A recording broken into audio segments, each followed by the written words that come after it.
이재선의 투자백미 시간입니다. 오늘 현대차증권 이재선 연구위원님께서 나오셨습니다. 안녕하십니까? 네, 안녕하세요. 지난주까지 이제 뉴욕 증시가 좀 소강 상태였었죠. 이번 주 들어서 다시 안정을 보이기 때문에 다행입니다만 최근에 시장 흐름과 어떤 점을 좀 우려하고 좀 기대해 볼 만한지 한번 짚고 가야 될 것 같습니다. 네, 높은 변동성이 지난주까지 좀 지속이 됐는데 S&P 500 고점 대비해서 한 5%, 우리나라도 보자면은 한 6% 정도 하락을 하였습니다. 시장이 우려하는 걱정, 여러 가지 원인 중에 이제 변수로 조금 주목해야 될 만한 이슈를 짚어보기로 했고요. 크게는 저희가 전쟁에 대한 리스크를 여전히 조금 경계를 해야 되는 구간이다라고 생각을 하고 있습니다. 지난주 같은 경우를 보자면 이란의 이스라엘의 재보복 공습이 일어났고요. 이에 따라서 원유 가격의 그 높은 변동성에 있어서 시장이 좀 약간 좀 경계하는 듯한 모습이었습니다. 원유 가격이 임계점에 도달을 한다면은 위험자산 가격은 가격 조정을 겪을 가능성이 높은데 이 보수적으로 산정했을 때는요. 저희가 이제 WTI 임계점은 한 $100 수준 내외로 이제 산정을 하고 있는 상황이고요. 과거 원유 가격 급등으로 인해서 시장을 조정을 촉발했던 사례가 80년대 이후에 총 5차례가 있었는데 원유 가격 같은 경우를 보자면 해당 구간에서 직전 저점 대비해서 최소한 27% 상승을 했고요. 그렇기 때문에 이 $100 수준까지 근접을 하게 된다라고 했을 때는 좀 경계해야 되지 않을까라고 생각을 하고 있습니다.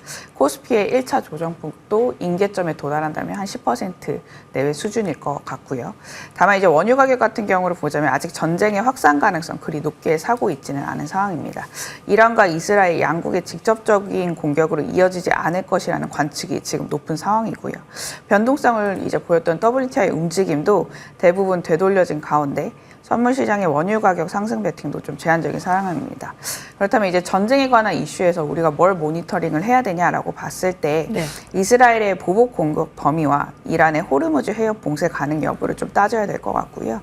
현재 이제 이스라엘의 공격 범위는 군사 시설 타겟으로 좀 제한이 되고 있는데 만약에 이제 에너지라든지 인프라, 이 가스전 등이 위치한 지역에 좀 공습을 단행한다라고 했을 때는 유가 변동성을 좀 자극시킬 수가 있을 것 같고요. 이란의 행동 범위도 좀 예의주시할 필요가 있을 거는 같아요. 정치적 영향력을 행사하기 위해서 사실 호르무즈 해협을 봉쇄하겠다고 여러 차례 좀 경고를 이란은 했었었는데 실질적으로 봉쇄된 적은 없었거든요.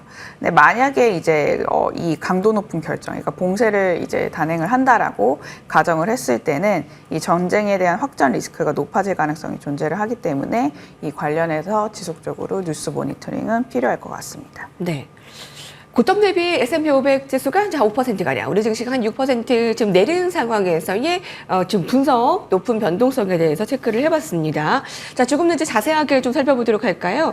이번 주에는 빅테크 기업들의 실적 발표의 한 주입니다. 어닝 시즌 분위기가 양호하게 보이고 있습니다. 빅 위크 첫 번째로 테슬라가 매출 감소폭이 2022년 이후에 가장 컸다. 정말 쇼크 수준인데 그래도 지금 반등이 좀 이루어지지 않고 있습니까? 자, 그래서 2차 전지 우리 증시 안에서 사람들이 이제 좀 언제 탈출하나 좀 고민 있으시더라고요. 어떻습니까? 네, 테슬라 같은 경우를 보자면은 이제 워낙 주가 조정을 이제 극심하게 겪다 보니까 이 실적 발표 이후에 이 기술적 반등의 움직임이 좀 많이 컸던 경우가 컸지 않았을까라고 저는 생각을 하고 있고요. 네. 아직까지 저희가 이제 소비에 대한, 특히 이제 내구재 소비에 대한 그 반등 시그널이 경제지표상으로는 많이 보이지는 않기 때문에 여전히 제가 연초부터 얘기를 했듯이 그 빅테크 기업들 중에서도 이 기업들과 정부에 있어서의 매출액과 이익이 연결되는 기업들이 좀 양호할 것 같고, 반면에는 이제 그 소비자들의 그 내구재 소비와 좀 직결되는 기업들은 아직까지는 좀 보수적으로 봐야 되지 않을까라고 생각을 하고 있습니다. 일단 테슬라 실적 발표 이후에 기술주들의 투심이 조금 나아지는 흐름을 보여주고 있기 때문에 이 향후에 이제 발표되는 메타라든지 MS, 구글 실적을 조금 많이 주목을 해야 될 것 같고요.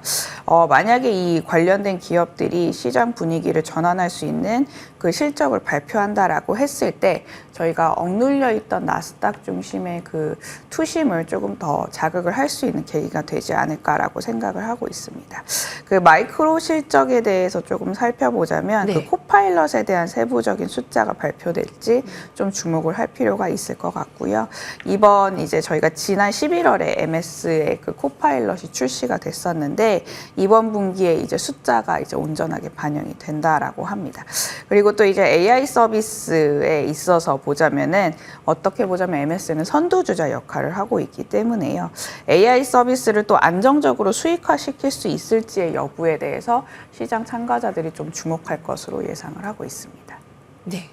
오늘 밤에 메타 주목되고요. 그리고 이제 이재섭 위원님께서는 25일에 마이크로소프트 이제 실적에서 코파일럿에 대한 세부 내용 어떻게 나오는가가 좀 봐야 되겠다라고 주셨습니다.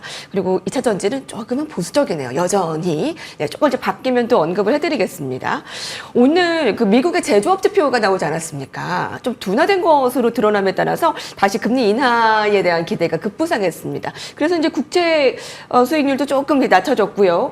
또 이번 주에 이제 PCA 데이터가 굉장히 좀 중요하게 여겨지기 때문에 좀 연관해서 좀 살펴주실까요? 네, 저희가 이제 뭐 전쟁에 대한 리스크도 지난주까지 변동성을 자극을 했지만 궁극적으로는 이제 금리거든요. 시장의 높은 변동성을 자극한 가장 중요한 원인이라고 저는 생각을 하고 있고요. 이념물 금리가 아직까지는 고점을 뚫지는 못하고 있는 상황이긴 하지만 조금씩 올라와서 저희가 지금 4.9%대까지 사실 최근까지 좀 바라본 상황이다라고 보시면 될 것 같습니다. 단기물이 만약에 직전 고점 수준을 상회한다라고 가정을 했을 때는 연준의 추가 금리 인상 가능성을 또 반영해주는 부분이기 때문에 사실 이 부분에 대해서는 증시가 썩 이제 좋아할 수 있을 만한 그런 그 숫자는 아닐 거는 같고요. 뭐 다행히 아직까지 그 임계점은 넘지는 않았기 때문에 지켜볼 필요가 있을 것 같다라고 생각을 하고 있습니다. 1차적으로 이제 말씀을 언급해 주셨다시피 26일 날 발표되는 이제 PC 물가 데이터 조금 주의 깊게 살펴볼 필요가 있을 것 같고요. 저희가 이제 PC 데이터는 이제 PPI 지표랑 이제 항목이라든지 구성 비중이 유사하기 때문에 직전에 저희가 PPI 지표가 시장 컨센을 하회를 했습니다. 만약에 이제 PPI의 흐름과 조금 비슷하다라고 감안을 했을 때 네. 시장을 깜짝 놀라게 할 만한, 그러니까 높은 변동성을 자극할 만한 데이터가 발표될 가능성은 낮을 것 같다라고 개인적으로 생각을 하고 있고요. 만약에 PC 데이터도 조금 높게 나온다라고 했을 때는 금리가 여전히 조금 부담스러운 구간이라서 이 기간 조정이 좀 더 이어질 구간, 5월 2일 FOMC 회의 전까지 그렇게 생각을 하고 있습니다. 이 국채 공급 부담에 있어서 보자면요. 다행스럽게도 저희가 4월 달까지는 국채 공급 물량의 부담이 조금 많이 확대됐던 구간이었는데 이 재무부가 그 이후의 국채 발행 규모에 대해서는 적어도 향후 몇 개 분기 동안은 채권 입찰 규모를 더 늘릴 계획은 없다라고 밝힌 바가 있거든요. 네. 그래서 계획 수정 가능성이 높지는 않다면 다행스럽게 이제 5월 달 이후부터는 국채 공급 발행에 대해서는 조금 다소 이제 시장이 안심할 수 있을 만한 부분일 거는 같고요. 그래서 이제 낮아지는 물가 흐름을 여전히 확인할 수가 있다라고 감안을 했을 때는 지금 조금 부담인 국채 금리도 점차 조금 안정을 찾지 않을까 향후 그렇게 생각을 하고 있습니다. 아, 네네. 이번 주 후반에 PCA 물가 지표 굉장히 주목되고 있고요. FOMC가 5월 2일이네요. 이제 그때까지의 좀 변동성 좀 체크를 해봐야 되겠습니다. 최근에 한국 증시에서 가장 관심을 갖는 부분은 밸류업이 아닐까 싶습니다. 정부 밸류업 프로그램에 대한 외국인 투자자들이 좀 고무적이다라는 부분도 다행이고요. 머니투데이 기사에 따르면 미국 영사관에서도 밸류업 프로그램 관련해 만나는 사람들마다 코리아 디스카운트에 대한 많은 관심을 보이고 있다고 좀 전해지고 있습니다. 그 안에서 좀 순환이 잘 보이고 있는데 어떤 쪽에 좀 관심 잘 보이고 계세요? 네, 일단 저 PBR주들은 안정적인 또 이익 그 성장성을 또 보여주는 그 업종군들이 좀 몇 개 있기 때문에 지금 같은 높은 변동성에 있어서의 좀 해지 기능 역할을 하고 있다라고 지금 생각을 하고 있고요. 길게 보자면 이 밸류업 프로그램 자체가 기업들의 가치 제고를 유도를 하고 또 경제에도 긍정적인 효과를 얹어다 줄 수 있기 때문에 이 정책을 모두 백지화할 수 있는 거는 사실 총선 이후에도 사실 낮을 거다라고 외국인들도 생각을 네. 하고 있고 대체적으로 이제 생각을 하는 것 같습니다. 그렇기 때문에 이제 저 PBR 관련주들은 이 하반기에 있어서 증시가 경착륙을 겪지 않는다라고 했을 때 반도체와 같이 가져갈 수 있는 대표적인 이제 주도 업종이다 연내 그렇게 생각을 하고 있고요. 따라서 이제 저 PBR 주들 중에서도 아까 제가 이제 말씀을 드렸던 잉여 현금 흐름이 창출될 수 있는 또 우수한 이익 성장성이라든지 그간 꾸준히 이제 주주 환원 정책에 있어서의 그 보다 높은 관심을 보였던 기업들 계속해서 사도 되는 시점이지 않을까라고 생각을 하고 있습니다.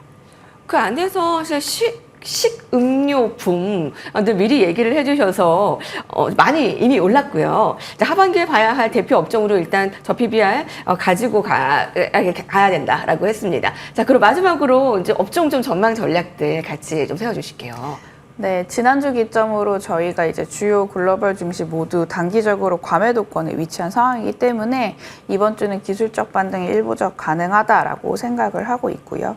언급한 뭐 금리라든지 유가에 대한 걱정이 더 많은 걱정을 낳지 않는다라고 했을 때 여전히 시장 분위기는 연착륙에 대해서 베팅할 수 있겠다 중장기적으로 생각을 하고 있습니다. 이 로테이션 자체 같은 경우를 보자면요, 우리나라는 아직까지 환율 레벨이라든지 금리가 추세적으로 조금 낮아지고 있는 흐름은 아니기 때문에 상대적으로 체력이 담보가 되는 대형주라든지 퀄리티 스타일의 기업과 업종 중심으로 좀 진행될 가능성이 높다라고 생각을 하고 있고요. 지금 이제 그 원화 CDS 프리미엄이 잘 버티고 있는 상황은 이 수출 회복에 대한 베팅이 여전하다는 점을 좀 반증하는 대목이라고 생각을 하고 있고, 그렇게 된다라고 했을 때 지금의 원달러 환율 상승은 수출주들에게 이점으로 작용할 가능성이 향후 높다라고 생각을 하고 있습니다. 네. 당초 이제 수출 기업들이 예상한 올해 환율 전망치 1280원대 수준인데 지금 이제 100원 가까이 차이가 나기 때문에 환율 효과가 좀 더 연장되지 않을까라고 생각을 하고 있고요. 수출주 내에서도 가격의 이점을 누릴 수 있는 물량 개선과 또 이제 비용 측면도 무시할 수 없기 때문에 그 투입되는 중간재 국산화율이 높은 업종을 좀 살펴볼 필요가 있다. 네. 해당 업종은 음식료, 비금속, 이제 자동차 관련된 항목, 이 양호한 수준을 보여주고 있기 때문에 기계도 마찬가지고요. 네, 여기까지 좀 중심으로 순환매가 이루어지지 않을까라고 생각을 하고 있습니다. 네. 지금 강달러와 이제 환율의 상승에 따른 그런 수출주들 양호할 것이다라고 보고 계시고요. 음식료, 비금속, 기계, 자동차 살펴봤습니다. 이재선 위원님과 함께했습니다. 감사합니다. 감사합니다. 네, 오늘 저희가 준비한 소식은 여기까지입니다. 자, 봄을 재촉하는 봄비가 증시에도 좀 자양분이 되었으면 좋겠습니다. 오늘도 성공 투자를 기원합니다. 고맙습니다.